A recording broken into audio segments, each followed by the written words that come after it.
Hello বন্ধুরা, good afternoon সবাইকে। তো দেখো আজকে হচ্ছে বাইরে বৃষ্টি পড়ছে, আর এই বৃষ্টির মরশুমে কি রান্না করা যায় ভাবলাম।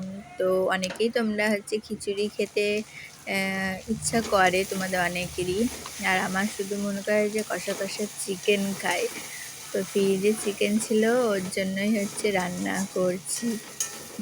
দেখো অনেকেই পেঁয়াজটা হচ্ছে দিয়ে তারপরে মাংসটা ভেজে ভেজে নিয়ে অন্য বাকি মশলা দেয়, কিন্তু আমি তা উল্টো করি, আগে পেঁয়াজ দিয়ে দিই, তারপরে মশলা, তারপরে মাংস।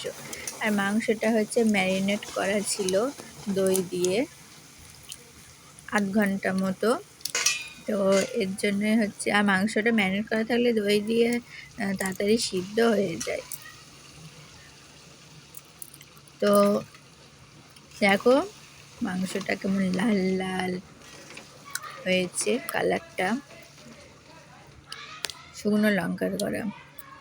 আর সব থেকে মজারই কি জানো, আমি হচ্ছে রান্না করতে করতে খাই, মাংস খাই না, অন্যান্য টুকটাক জিনিস খাই। দেখো আমি কিরকম হচ্ছে আইসক্রিম খাচ্ছি। আইসক্রিম খাচ্ছি দেখো রান্না করতে করতে। আমি টুকটাক জিনিস খেতে খুব ভালোবাসি, আমার মতো কারা ভালোবাসে জানিও।